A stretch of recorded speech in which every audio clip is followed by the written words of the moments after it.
The red lights are on, the lights go out, the cars accelerate up towards Ritchie's corner. And it's a very good start from a couple of cars further back. Ian Jones in that BMW Compact using the pit exit to gain positions. He started, 7th, and is about 4th as they turn into Ritchie's corner. It got very, very busy there. Somehow that group managed to get through the corner okay. There's the Mike Rayner car who will start from the pit lane. Hopefully he didn't drive through red lights.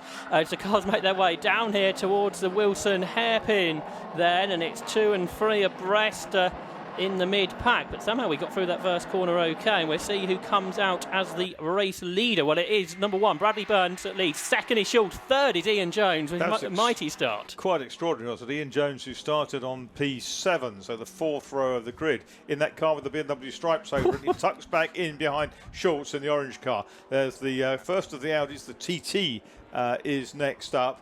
Down the order, there's changes of plenty. One or two Lotus is wriggling through. Is that a Nova or a Corsa, isn't it? That's batting well above its weight. Ahead of a factory-built Seat, I think. Oh, absolutely. Ian Jones has got a 3.2-litre M3 engine, but otherwise that's basically a BMW Compact which is highly developed and goes really well with Ian at the wheel of it. Yeah, so it's got that big straight 6 under the bonnet. It's got plenty of torque. Probably lighter as well than some of the other cars. Coke-liveried BMW down there. Yeah, that's Australian David Griffin, whose car's liveried up as the Bathurst cars. West Suffolk Motorsport, yeah. So there's Schulz then. So Bradley Burns out front, returning to racing. He's only 22, the driver from Surrey, who was a race winner in the Clio Cup 5 years ago now. So he leads. In 2nd place is Andy Schulz, the Brick car race winner. There's 61, that's the winner from last time out, Dylan Brichter, and his Audi TT. That's the petrol-engined car. There's a diesel-engine TDI of Ryan Parkin a bit further up the order, I think in 4th position, just ahead of the RS3, which is driven by ex-MR2 champion Aaron Cook. A big move up the inside there for a car that will shovel one of the others off the circuit. Yeah, that sent the TT off. The black and red TT was out over the grass. We've got 3 abreast with the VX Vauxhall one side, Seat on the inside. That's absolutely fantastic. That's Yates Colin Blower British GT car, the Vauxhall. The Vauxhall VX220. Yeah, and it was the Seat that was in there was the one that had the big, bold move that didn't really work out of Murray's. That's Colin Gillespie. But yeah, 118, who we didn't get a start driver for. Simon Morga and Justin Middleton shared out. There it is, the ex-Colin Blower car.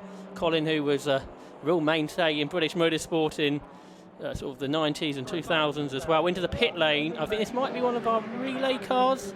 I think 175, which is the Paul Gaines and Callum Perfect BMW. I think that's a relay car, and that's why that's in the pits. McCaw Motorsport with a sort of big parrot on the side of it. So there's this battle. Well, it's just a big clump of cars, really, isn't it, rather than a battle as such. Involved in that is Chris Mills and his E36 M3. See on the left-hand side of your screen, if you're watching along at home, you can be able to pick out your favourites. But showing how competitive this is, there are 4 classes. The top 14 cars are all Class A cars, so there's a lot of top-class cars on this grid for the most powerful machines. Leading Class B is Scott Parkin, the Club Enduro Championship leader, so we'll see more of him tomorrow in his Volkswagen Golf. The Class C leader, I think, is 199, a bit further back, which is Rob Jarman.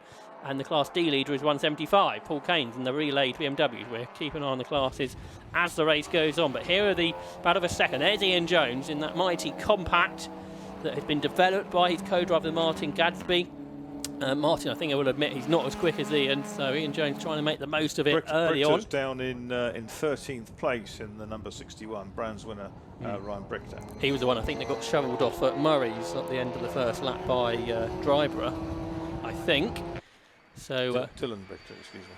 So we'll see how that goes. Ian Jones is back challenging for 2nd place there, and Andy Schulz, who should have a similar engine, I guess, in that E46 M3. But Ian Jones is challenging in towards Rich. He's a bold challenge which didn't come off. Bradley Burns now leads by a couple of seconds, and immediately has set a new lap record. A 2-minute 3.52 is a new lap record for that Volkswagen Golf that leads, a car that was developed this year by Area Motorsport.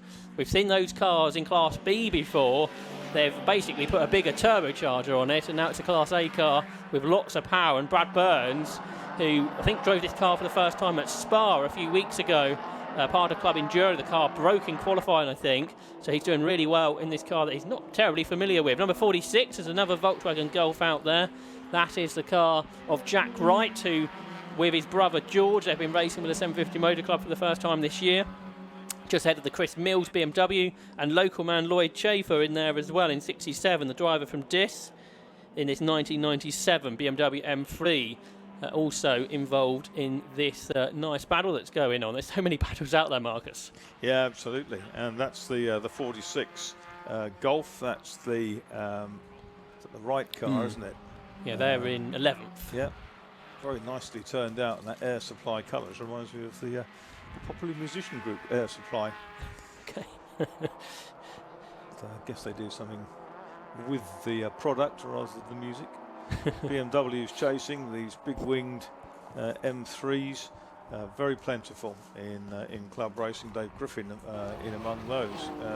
Australian, based over here for a while now.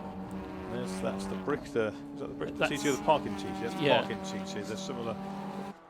Like similar colours. Yeah, they look similar. I think one's a diesel powered, which is the Parkin car, because Darkside Developments, who are the Parkins basically, are diesel experts.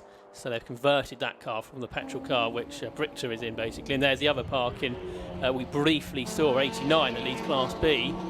So there is Brichter. How's he getting on? He was 12th at the end of the previous lap. He's got past David Harvey on the right. So I think he's into the top 10 now, Dylan Brichter. Everybody is being asked to respect track limits by our clerk of the course. So that's going to be something to keep an eye on. Burns' second flying lap is about half a second slower than his first one, but he's still about half a second quicker than the cars behind. Ryan Parkin, though, there's his twin brother Scott, the Class B leader. Ryan Parkin is going quicker than the two cars in front, so there's a chase on a bit further up the order, but there is our Class B leader, as I say, Scott Parkin, the 33-year-old from South Yorkshire. He's only been racing for a few seasons. He's had a really good year. He leads the club Enduro Championship, which will be racing here tomorrow in that diesel-powered car, which produces 270 brake horsepower. It's a 2010 car, and he is in 16th position overall, and just ahead of the Ginetta by, well, say just ahead, but it's 5.5 seconds already, the car that was started by Matthew Tidmarsh. This is a bit further up the order, just outside the top 10, I think. Here's some of the classes a bit further back. Leading Class C is the number 199 Clio, Robert Quantrell and Rob Jarman's car. And then I think here we see some of the Class D cars as well. I think that BMW is the leader of the Class D class, 175, the Paul Haynes and Callum Perfect shared machine. Parkin, see, that last lap was his best. That was only a quarter of a second outside the time of Bradley Burns set earlier in the race. It's second, third and fourth all together coming through Coram. We'll see if we can pick up on that in a minute, because Andy Schultz, Ian Jones and Ryan Parkin all together. Meanwhile, twin brother Scott is up at the S's at Brundle and Nelson, still leading Class B. Let's have a look at the leaders then as they come across the line. There's Bradley Burns. He's a couple or 3 seconds ahead of Andy Schultz, who's second, but then Ian Jones in third. Under pressure now from Ryan Parkin, but Jones has got so much straight line speed. That BMW Compact is rapid and therefore closes in down the centre straight to the P2 man, Andy Schultz. All of these are lapping in the fours. Personal best for Schultz and for Jones, but it's Ryan Parkin who seems a bit quicker at this stage, Marcus. They're in fourth. Yeah, it's only fractionally quicker, a couple of tenths, I guess, something like that, but he's going to be into the slipstream in a second.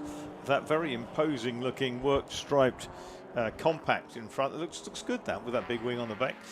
And there's Andy Schultz and the Torque Speed car ahead of them. Yeah, I think the TT's quicker in the corners, but that compact is so quick in a straight line. The class is based on power to weight ratio, so you can have more power, but that does mean you've got to have a heavier car. Has some rake on it, that white BMW as well, doesn't it? Sort of very nose down, and seems to turn in very well. I think talking to Ian Jones in the past, it's not the easiest car to drive. It's a bit of a monster. It's quite savage. So there's Schultz ahead, 3 seconds behind the leader now, into Williams. It's not been very much longer before they get into lap traffic as well, and that is when sort of endurance races come alive, Marcus. Working your way through the traffic is just as important as being quick. Yeah, that's right. It's all about being consistent, being courteous, and trying to get your exit speeds out of corners where possible. The Honda there had a bit of a lock-up, And in the middle is the Corsa and Lotus battling in there, and Porsche as well. Oh, this is fantastic. You wouldn't expect to see these type of cars in a mix altogether, would you? Yeah, the older Civic, that's driven by Jack Ashton, who's getting there. He's sideways. It's in Will Murphy's car. We see him out in his Metro later in Hot Hatch. But Jack Ashton making his debut in this car and in this series. He's in 20th. He's got Johnny Monday's Honda Civic, the newer car there, number 14 just ahead. Then the Corsa's just lost out to the Lotus, so that's Matthias Radstock's Lotus Elise that gets ahead of James Birch, who's in the Vauxhall Corsa. We've had a change for second across the line. There's been a change for second overall across the line. There they are. Ian Jones has used the power of the compact to get ahead of the E46 M3 that's got a little bit of loose bodywork for Andy Schulz. But up front, Bradley Burns has just set another fastest lap and another lap record, 2:03.47. Schulz, though, fights back on the inside of Jones. Can't get the position, though. And as this battle develops, the car in 5th position is starting to catch, I think. That is Aaron Cook, the ex-MR2 champion, who's in the Audi RS3. But for 3rd position, Ryan Parkin looking to the inside of Andy Schulz. Can't get that, but it shows you, Marcus, that the straight line speed of that compact, Ian Jones was able to use it to get that position. Yeah, he is, and it's a really fine looking trio, isn't it? The two BMWs and the Audi TT, and there's kind of Advan Yokohama Formula 3 team colours of your... It's great to have Audi TTs in this category as well, because there's a couple of race at Castle Combe nowadays as well, but otherwise you don't see many of those machines out there. And then to have this BMW compact, that's a real work from in the garage to build it up, and that's what club racing over the years has been all about, producing cars and building them from something not very quick at all to being into a real racer. Yeah, taking something fairly unpromising and making it into a decent racer. So that was the battle of second, but because of that battle, Bradley Burns is now 5 seconds ahead, so he's continuing to pull away. He kind of needs to because of this pit stop penalty, but I think most of that front group do have a similar penalty. The first car without a pit stop penalty is the car in 5th, so the Cook and Sylvester car that doesn't have any success or penalties for the gearbox does have an advantage there in the pit window, which will open in just under 3 minutes time, so we'll have to see how that all works out. There is Bradley Burns. He's already lapping a couple of cars, including the Nissan Almera, which is in a very unusual race car. Absolutely, that was a class winner last time out at Brands, but it's in the old Super Touring Nissan livery. The Cogswell brothers. There's another fastest lap for the leader, a 2:03.05 now for Bradley Burns. That's also now pretty much on par with the club enduro lap record, important for tomorrow. Big battle up towards Ritchie's, because this is Dylan Brichter getting through the order. He's going past both the Vauxhall VX220 and the Seat, so that is Brichter up to 8th position. So it's been, what was he, 13th, something like that at the end of the first lap after that 13th, off? Yeah. So it's been a pretty good recovery since then. He's got a bigger gap to catch after this. There's that Vauxhall VX220 that I was talking about earlier, that was raced in British GT probably nearly 20 years ago now. The car that was built by the Colin Blower Motorsport team originally, but Simon Morga, I think, owns it now, and it's great to see it out in club racing. Sort of that era of British GT where they had all sorts of one-off specials. It'd be good to get some more of them out in a series like this, which they can now sort of come back to life. And it's something you can't do nowadays in GT racing, is build your own car, because everything's already done for you by factory teams. But in a club racing series like this, it's encouraged to bring out anything you can get your hands on, and it's shown really well in this category, as Marcus has been saying, with all these different types of car you wouldn't expect to be battling. There is Colin Gillespie, who is in 10th. It's a tartan liveried car. No guesses where he's from. So he'll be out tomorrow with Phil Driver, but he drives solo today. The pit window open board is being prepared by our start line marshals here at Snet. One car there across the line all lonely, which is quite unusual. That was Ben McCauley, the paramedic from West Sussex, who's in quite a long way down the order today, Ben. 31st position, but I think that just shows you how this series has changed with much quicker cars than perhaps what we've seen recently. Here's about of a second, and Ian Jones is pulling clear now. There's some big speed differentials now, aren't there, between the quickest cars and some of the back markers? Yeah, It always makes me wonder how much fun it is to be in one of the slower cars, especially when you've got big groups of cars coming past you like that. Burns is now 7.6 seconds ahead of Ian Jones, so he's now far enough ahead, I think, of the rest that the pit stop penalty that car has won't matter. And then you can see the pit open board is out. So we are now a third of the way into the race, and it'll be interesting to see how quickly we see pit stops come. And we are looking at Palmer on our Alpha Live coverage. Now at Agostini in that battle for third position. So Andy Schulz, who started second, is dropped behind Ian Jones and fallen away from him. And now he's got Ryan Parkin for company in that Audi TT, which has a TDI engine now, Marcus. Had to switch his attention, hasn't he? And he's watching that TT with the big wing up off its boot lid. The Audi, a front-wheel drive car, so the, as is, of course, the Golf up front. So it's quite a nice mixture as well between front and rear-wheel drive machines. Yes, there are different parts of the circuit that suit each of the kind of types of car. So the slower car there to lap, which is the 52 Mazda of Stephen Docker. So he's going to have this battle coming past him pretty soon. Andy Schulz turns his lights on as he comes out of Nelson to let the driver of the slower car know, because Coram, when the driver knows, he indicates left, so that was good driving.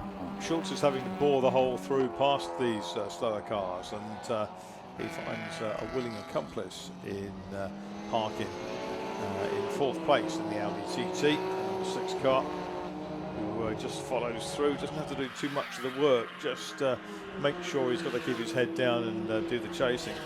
It's a 2017 car, that Audi, so a pretty new machine, much newer than the BMW ahead. Nearly 8 seconds is Bradley Burns' lead in one, then 117 is second is Jones, third is 169 Schulz, fourth is 6 Parkin, fifth is 187 Cook, and sixth, the car we haven't spoke about really, number 92, that is Phil Knibb, who's come through from the fifth row of the grid from ninth, so he's had a pretty decent run.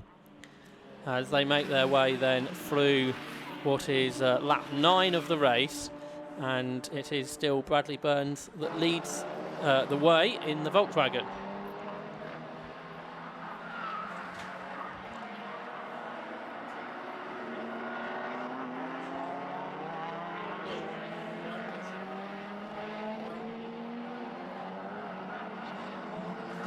So with 27.5 minutes to go, the leaders work in lap 9 of the race. The odd car out there has found nobody to race with, but that's a pretty rare occasion. There's number 8. That is the Ginetta G40 of Matthew Tidmarsh, which has now got a Ford Duratec engine in it, so a much upgraded Ginetta. And that's a car which was owned by Roald Goethe, the Rothko collector. That explains its colour scheme. Yeah, and apparently, I think it's Ollie, the younger son, tested it a few times, and they decided I didn't want to do Ginetta Juniors and do single-seaters. The Honda Civic goes off 74. That's Campbell Cassidy. And Chris Webster, who shares that car with Matthew Tidmarsh, is a mate of Stuart Hall. And so he asked if they could buy it. And apparently it took a bit of convincing. Then Roald Goethe, I think, realised he didn't need a Ginetta in his collection. Not when it's full of Porsches and McLarens and other wonderful kit with Golf heritage. There's that battle continuing between Schulz and Ryan Parkin. Parkin tucked in behind Schulz. David Harvey's Lotus 340R supercharged car still going strongly. That is number 41. That's up in the 11th place. And you can see Dave Griffin carving his way through in this Diet Coke tribute liveried car, BMW M3. First pit stopper that we can see is Josh Lawton. He was in the front order in 10. He was, I think, something like 7th position. He's in a Honda Civic, a car which I think has the 2.4 litre K24 engine. Josh is 26 years of age from East Yorkshire. He raced this, or competed in this car in Time Attack, then moved to circuit racing last year. It's a 1994 car with a supercharged engine. It's a car that he's prepared from a bare rotten shell, so that's had some work on it since then, but it's really quick, and he's a front runner in this category. There's Matt Creed, who started from the back of the grid in 23, and he has worked his way up into 27th position and the lead of Class C. He's just got past the Clio, the older car, and he now leads Class C. So a fantastic effort there from the back of the grid from Matt Creed. There's a great BMW tussle here with Dave Griffin at the back of them. You've got Lloyd Chafer ahead, the local driver, and then ahead of him is, I think, Dave Gardiner. And that's the battle for 12th, 13th and 14th positions. So quick drivers in that group, isn't there? But I think that just shows you how quick this grid is at Snetterton today. A Renault potentially overheating. Down in the pit lane is, I think, one of the 182s. Oh, and there's that a sign from the mechanic to turn it off. Oh, it's a big off that for the Mills and Gardiner car. It was the front of that group, out of Williams, Marcus. So they won't be at the front of the group anymore. No, and he's managed to claw his way back onto the circuit again, but it's dropped him behind the others. This pair still at it, with Dave Griffin understeers across onto the curb on the coming out. I think that's onto the bomb hole, wasn't it? And now they're coming into Coram. Dave Griffin hanging on there. Yeah, so he managed to get ahead of Lloyd Chafer. So he passed the Gardiner car because he'd gone off, or Chris Mills, I think it was, who started, and then he managed to get past Lloyd Chafer in all of that as well. So he gained 2 positions basically in a short amount of time. Had a few more pit stoppers, but not necessarily those from the front group as we head towards half distance in this race.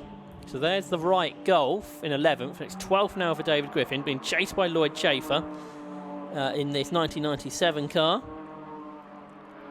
Sort of hard to believe that those cars are 25 years old now. It is quite extraordinary because they look so fresh still. 23 minutes to go. Out of a third this is Schulz still under pressure from Ryan Park, and it's as close as it was when we last saw them. Yeah, Parkin with that much lower line car, the Audi, tucked in behind. Ian Jones is still only a couple of seconds up the road, but now they're 10 seconds behind Brad Burns, the leader in the Gulf. Yeah, Brad Burns with Rob Baker waiting in the wings to take over. Oh, as Jack Ashton damaged his mate's car and is out in Will Murphy's Civic. And he's taped it up and said you're good to go, I think. So Will Murphy will be about to get out of the circuit. As Ryan Parkin goes right round the outside of Andy Schulz at Coram Curve into Murray's. A very bold move. Can he get the car stopped though through Murray's? No, he can't. So that's the problem at that part of the circuit, isn't it? You think you've got the grip on the outside, and then you quickly run out before you get to that braking zone. So back into what is now second, I think. Oh no, still second, because Ian Jones must have pitted ahead of them, I think. So Martin Gadsby will get a go in his car. So Schulz still second, Ryan, or what is now second, Parkin third. They're now 13 seconds behind race leader Bradley Burns. They've pulled quite a long way clear though of Aaron Cook, as there we can see Ian Jones out of the BMW Compact and Martin Gadsby, the car owner, about to get into it. Traditionally, Martin has been a couple or 3 seconds slower than Ian Jones, so we'll see how he gets on. I think adjusting the seats as well. It's quite always a rushed part of the race, isn't it, Marcus? Yeah, changing drivers. You can lose so many seconds when the belt buckle disappears under the driver or under the seat or whatever. That's going slowly, isn't it? 777. Yeah, that would run in 16th. Robert Andrade, whose birthday was a couple of weeks ago, 49 years of age now, the company director from Wolverhampton. Another ex-Time Attack racer. He's driving a car that has raced in TCR UK in the past by Bruce Winfield, one of the front runners, which can also be seen here on Alpha Live. But Robert Andrade into the pit lane. Problems seemingly with that car. There's Josh Lawton, who was the first of the pit stoppers we saw briefly. There's Will Murphy in his Honda Civic, the ex-Hot Hatch racer, back out with the 750 Motor Club this weekend, sharing that car with Jack Ashton. But Parkin's got Schulz this time, so he tried a lap ago, but he's passed him this time. So that's Ryan Parkin finally up ahead into what should become second place. There's that Sayat which is now being prepared by MT Developments. That's Matty Taylor, who raced the Holden last year in Club Enduro. There's 72 in the pits. That's John Maudsley, another very experienced driver. Special saloons and things like that in John's past. And also, he's raced a Formula 1, a historic Formula 1 car as well. But an Audi TT today for John, which is the car's first outing, the car that is prepared by Capture Motorsport, who also runs Sayats. I think he drove a Golf at Alton Park a couple of years ago, didn't he? Yes, yeah, they've had some Volkswagen Siroccos as well, I think, but he's added another car to the list. So, still got 4 minutes the pit window to go. Andy Schulz has come in now, I think, to hand over to Matthew Hampson. There's a busy queue of cars leaving the pit lane. 92 also in, which was one of the front runners. So Phil Nibb will hand over to Andrew Raff. And Harvey up to 6th in the 41, but yes, yet to stop. It goes well, that car, doesn't it? Yeah. Like you say, it's had a few prangs this year. A couple of bingles this season. I think David Harvey had his first outing with the 750 Motor Club last time out, because we had a Brands Hatch Grand Prix round, which is a circuit everyone wants to do, and obviously enjoyed his time with the 750 Motor Club and has come out again here at Snetterton. There's 69, so that's Matthew Hampson taking over from Andy Schulz. There's Dave Griffin in that Diet Coke liveried car that Marcus was talking about earlier. Dave seems to do a few more outings nowadays with the 750 Motor Club as well.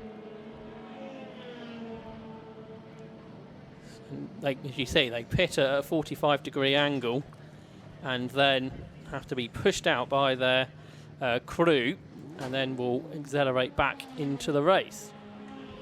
Thank you. And Matthew Hampson has not got back going, it would seem. So potentially problems for one of our initial front runners. But he's got back going now. So 169, Matthew Hampson back into the race eventually, but potentially a slower pit stop there for that car. But here's our Class B leader, Scott Parkin. He still leads the class, and he has won this class, I think, this season. Yeah, he won at Croft and at Anglesey as well in Class B. There's David Harvey, that Lotus 340R that we were talking about earlier. A very rare car, especially in racing trim. But he's been racing this car for a long time now, Marcus, David Harvey. Yes, he has, a few seasons now, and it bounces back stronger and faster every time you have a problem with it, which is encouraging. Where are we time-wise? 17 minutes to go. Yes, if you haven't pitted, you need to this time, basically, don't you? Because if you're another lap, you will. The pit window closes with 15 minutes to go. So I think that's where David Harvey disappeared off to into the pits. Bradley Burns led by 13 seconds over Ryan Parkin. So Burns will be in to hand over to Rob Baker, the team boss. Ryan Parkin will stay in the car, but they both have actually for Parkin, he has a 15-second pit stop penalty, where it's just 10 for Burns. So that lead gap, if anything, will go out during the course of the pit stops. And gearbox penalties for either of those? Yes, I'm trying to remember which, because I've wrote down the net one. So I think Parkin is 5 plus 10, and then Burns is 10. So they're both gearbox, sequential gearbox penalties, basically, plus the 5 seconds for the success. So 777, Andrade's still in there. Yeah, he'd come out, I think, so he'd come straight back in. Yeah. And there's the Vauxhall VX continuing. Yeah, good. Nice to have that car on the grid in full Vauxhall livery, as it would have raced in period. There's 52 again. That's Stephen Docker, the 36-year-old mechanic from Warwickshire. And he's in this 2011 Madram X5 with a 2-litre engine, which is prepared by Tolman Motorsport. That's not the Tolman Formula 1 team. This is Tolman in up Daventry Rugby Way. Chris Tolman used to run McLarens and GTs, etc. And they've done a lot of work in historics too. Former rally engineer. So I think the leader in the pits this time.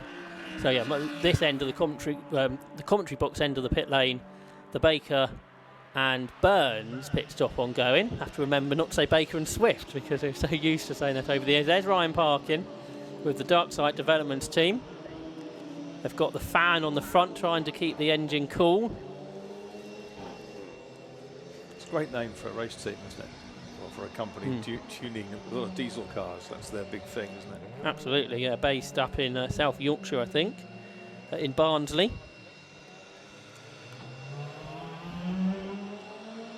And the Parkin twins, who haven't been racing for that long, very quick. Black flag for number 72. That's John Maudsley's Audi TT. So that car's going to get a penalty. Here's the Golf then that's about to go back out. We haven't really seen much of the Golf during the course of this race, but Rob Baker then will be at the wheel of the leading car, who starts lap 15 of the race. So Team Boss heads out in this new car for this season. A car that the team have developed. Here comes Parkin, next out of the pit lane, in the number 6, but... and then is Lawton going to be third in the Civic, so he's come through, who made that early pit stop. He can be right behind Ryan Parkin, who's coming out the pit lane, and just behind is the Honda Civic of Josh Lawton, who's made really good progress, Marcus. Yep. He's now got a golden opportunity to grab that place. Had a look to the inside. I think one of them kicked up the dust on a tight line through Ritchie's. So Josh Lawton, where was he running in the first part of the race? Much further down the order, something like 7th or 8th. And is now 3rd. Colin Gillespie's come up to 4th. And Dan Sylvester's 5th, who's taken over from Aaron Cook. 6th is the VX220 of Simon Morgan and Justin Middleton. Martin Gadsby's dropped to 7th, taken over from Ian Jones. Similarly, Matthew Hampson's dropped to 8th, who's taken over from Andy Schulz. And Andrew Raffy's 9th, and then Dylan Brichter is 10th. So some of that will be pit stop penalties. And is there smoke coming in off of the Vauxhall? Yeah, there's on the rear of the car a little bit of smoke emitting. Oh, and that's getting a lot more now. Is that an engine, do we think, Marcus? Ooh. Well, it could be engine or transmission or whatever, but it's certainly creating a lot of oil smoke, and that's really worrying. I think there was a bit of a line of fluid on the road as well. I think he's realised that it's doesn't sound quite right. I thought he was pulling offline there, but no, he's keeping going. He is 6th, so the car was going well, but possibly not going to be going for much longer. The biggest issue if you start to see the tail kicking out, because it'll be spinning on its own oil soon. Yeah. Oh, and one car's off, potentially on that oil, is the 101 Janetta of Andy Shepherd. Ex-quad bike racer, I think, Andrew Shepherd. Well, so this is down into Agostini, where I think there might be some fluid down. This is the battle for 13th between George Wright and Lloyd Schaefer. I'm sure that's fluid, isn't it, on the road? Looks like it. It's that kind of shiny kind of sheen to it, isn't it?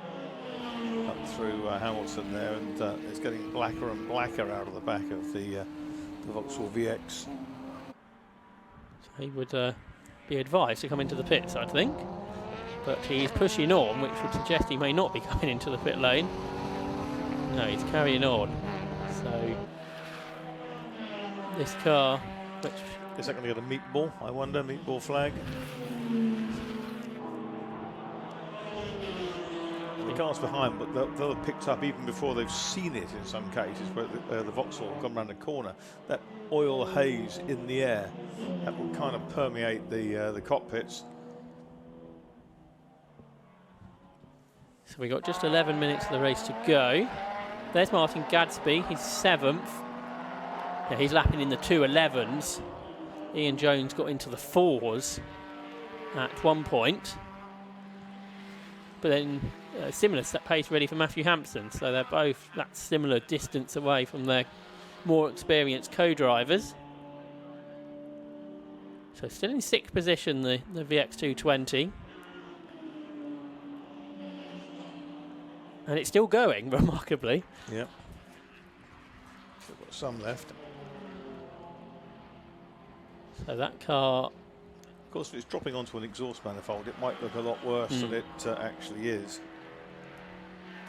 There's discussions between officials and marshals downstairs, so I suspect that mechanical flag might be coming out shortly. Battle of a second continues, by the way, between Ryan Parkin and Josh Lawton, just 0.4 of a second between them. They are at Coram at the moment, and yeah, that black and orange flag is now going out to the Vauxhall. About of a second into the final corner might be one to watch, because Ryan Parkin still under pressure from Josh Lawton. Two of the solo-driven cars. And they come up across the line with the Honda ahead, so a change for second place. Josh Lawton has gone through in that pretty remarkable car, and ahead of Ryan Parkin. Meanwhile, the Morgan Middleton Vauxhall comes through Murray's. He's a little bit wide over the curve, but doesn't seem to be slowing the car down, whatever the problem is. But he now does receive, you can see there on your screen, the black and orange mechanical warning flag, which tells the driver he must come into the pit lane.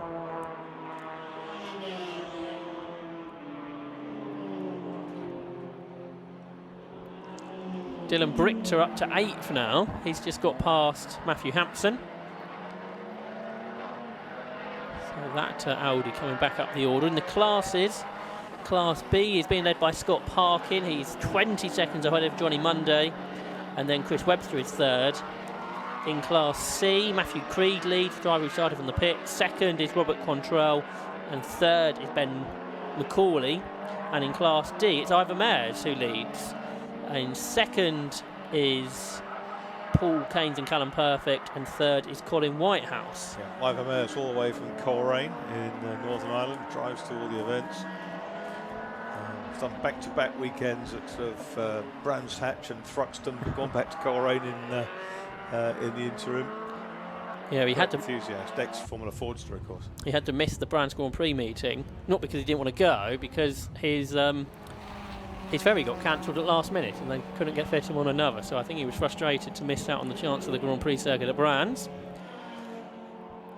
There's Dylan Brichter, who was off on the first lap, not by choice, is now on terms with Martin Gadsby in that car that was running second early on in the hands of Ian Jones. There's the similar liveried car of Parkin in third, who's now fallen quite a long way behind Josh Lawton, who's going really well in the Civic, and is now 4 seconds ahead of Ryan Parkin. So it shows you what home builds can do. Brichter's up to 6th now, isn't he? So we'll see him move up the order in a second. That's Gillespie going through. Yeah, he's sort of come from nowhere in the second half of the race. That's a car that was gold previously, wasn't it? Had a sort of goldy hue to it. It's Croft, I think, remember last year. Yeah, because that would have been the race when he sort of got the car the day before, or the team offered him the car the day before. Now he's got it in his own livery. So, as you say, Brichter up to 6th, Gadsby 7th as the VX220 pits, as requested to do so. Oh, also into the pits is Matthew Hampson, who was in the top 10, the car that Andy Schultz started. So that's going to promote Andrew Raff to 8th, 9th for Dave Griffin, and 10th, as you see there, the Vauxhall on your screens, in 10th position is Chris Mills. So engine cover off. Have a look at the engine bay there of the car. And dripping fluid onto the ground.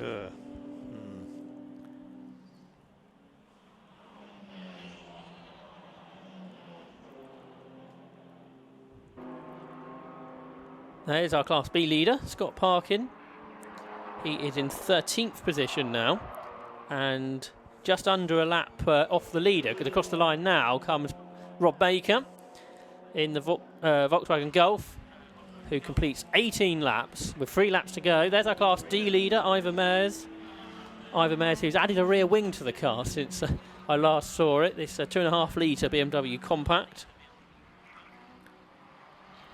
The Taylor Yates ladies' handbags car.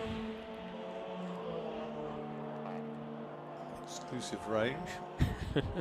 Ivor Mayers is in 32nd overall.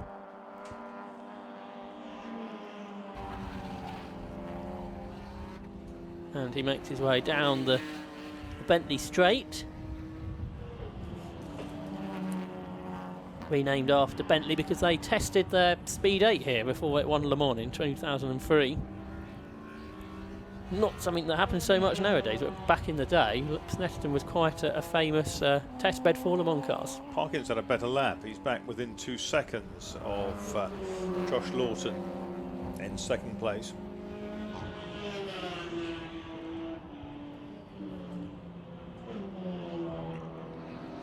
So there's another of the BMW Compacts 518, which is Colin Whitehouse.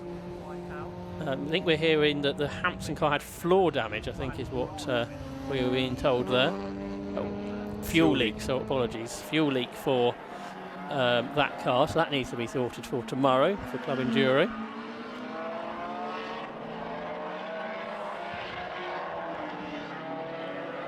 So yeah, about a second then, as you say, Marcus, the gap coming down, so that's going to be one to take a look at before the end of the race, whether Ryan Parkin can fight back. Scott Parkin, by the way, the Class B leader, 2:08.81 is his fastest lap, which is 2 seconds underneath the Class B lap record.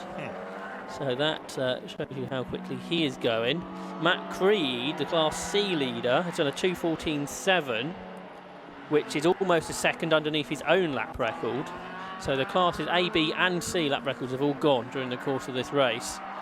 So the new overall lap record set early on by Bradley Burns, a 2:03.05. And there he is, just turning into the Wilson hairpin, I think for the penultimate time. Yeah, 19 laps now on the statutes. And Rob Baker on his merry way is more than 20 seconds, nearly 22 in fact, clear. Josh Lawton in 10. Big moment there for the Civic. 14, I think that was Johnny Monday, who was 14th position, had a big look up. I think rear brakes looked up, heading into the hairpin. Some flashing warning lights on the front of Lawson's Honda as he came across a small gaggle of cars down towards, I think it was Wilson.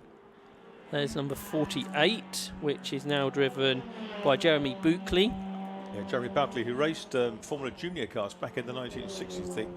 He's a Birmingham printer, or was many moons ago. Can't be many original Formula Junior drivers left racing. No, still comes out occasionally in Formula Junior now in a borrowed car. He'll climb quite a lot in the interim as well. There's one of the Clio Cup cars across the line. Now going past Martin Gadsby's BMW in a straight line, so that shouldn't be happening. So I think Gadsby's got a problem. He's still in 8th, but yeah, that was a really slow lap, a 2:18. So the driver that is in 8th position in trouble. Could be a spin somewhere, couldn't it, almost with that? Yeah, but the car looks slow in a straight line, I think, going across the line. So I wondered if there was a bit more of a problem than just... but like I say, that time, although slow, isn't terribly slow at this stage. So we'll see if he makes it through another lap. And Bradley Burns / Rob Baker's Volkswagen Golf will be about to start the final lap of the race. And here he comes, Rob Baker at the wheel now, 3 abreast. As he laps a couple of cars, including the car that's in 13th position. That goes a lap down. So there goes Rob Baker then. This is going really well, this Golf this weekend. I think the best I've seen it go. I think it was a bit of a handful at the beginning of the season, but they've dialed the car out now, it would seem. There's the battle with Lawton and Parkin. Nose to tail, and Ryan Parkin looked up the inside a little bit late as he's lined into the corner. Richards was compromised by a slower car. Yeah, we'll see if we can pick up on that. We've got our first track limit penalty, 5 seconds to the car in 5th place, 187. The Sylvester and Cook car gets a 5-second track limit penalty. And that will probably almost halve the gap back to Brichter, but it won't be enough to destabilise those positions, I don't think. Yeah, we see Rob Baker turning to Oggies on the opposite side of the circuit, or the opposite side of the barriers, basically, was the battle for second place. There they are, still Josh Lawton ahead of Ryan Parkin. But not by very much. That's absolutely right. And Parkin's been working at that gap back down again. Interestingly, Josh Lawton, the only car I think in the top 8, I think, that's not racing tomorrow in Club Enduro. So that's going really well. That car, that Honda Civic, there it is, number 10, just ahead of the 6 Audi. Josh Lawton, 26 years of age, Ryan Parkin, 33. And down the Bentley straight they come for the final time. So running out of options now for Ryan Parkin if he's going to grab that position, and not much in the way of lap traffic to help him out. Both cars up the curb on the exit. They sort of switch off, don't they, very quickly. And across the line is about to come our race winner. So Rob Baker and Bradley Burns win in the Tegiwa Roadsports Series, and it's the second win for that car because it won at Anglesey a couple of 3 months ago now. For second place, Josh Lawton versus Ryan Parkin, who carries lots of speed through the final corner, but I don't think it's quite enough. The supercharged Honda Civic then is going to take second place, being chased all the way by the diesel Audi TT. Absolutely nose to tail at the checkered flag, the two of them, a quarter of a second